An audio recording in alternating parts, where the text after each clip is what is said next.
Hi there, and welcome to this Friday's video for 5 Minutes with Kerusso. My name is Rob Randolph, and I'm excited to get to share a word from Scripture with you today.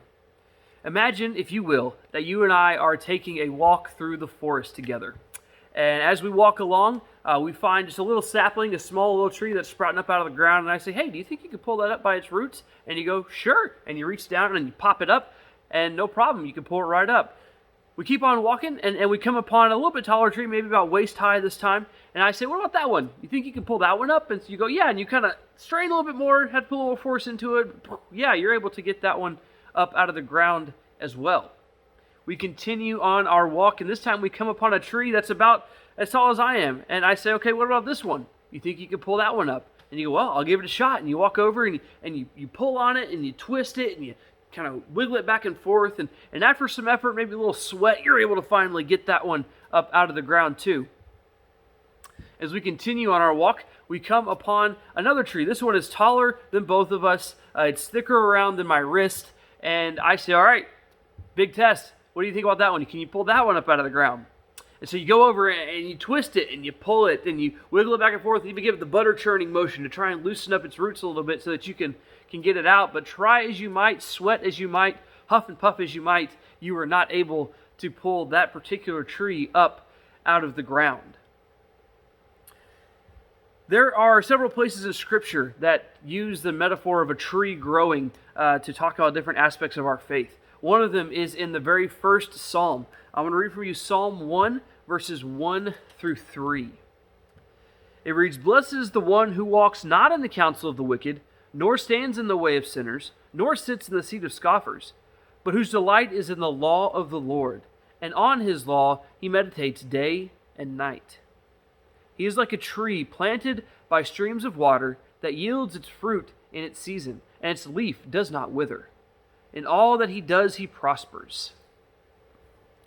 I love that imagery there of someone who is invested in their relationship with God and in being in the Word and in being in a relationship with God, being like a tree that is growing up next to a stream. Trees that grow up next to streams and rivers have great root systems. They have constant watering and nourishment that they need to survive. And if things get bad, if there's a drought or a dry season, those are some of the last trees to be affected by such things because of where they are. They're rooted in a good place, in a healthy place, in a place that they can continue to grow.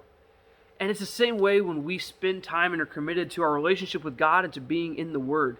When we root ourselves in that, we're able to grow deep roots that cause us to grow in our faith and grow as people and grow into the people that God intends for us to be.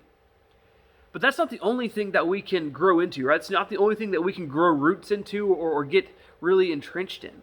There are so many things, both good and bad, that we can be a part of. And the more that we're a part of something, the more that we engage in certain habits and certain behaviors, the deeper we put down roots in those things. And sometimes that's a good thing. There are plenty of good things that we can put roots on. And some people are very studious and they like to study, they like to do school and get good grades. And so they spend a lot of time studying, doing their work, and they put on good roots in being able to do academics and scholarship and be a good student.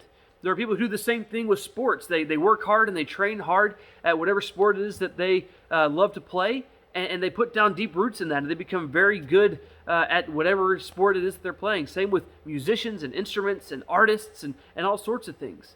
And there are other things that we can put down roots into that are not so good, right?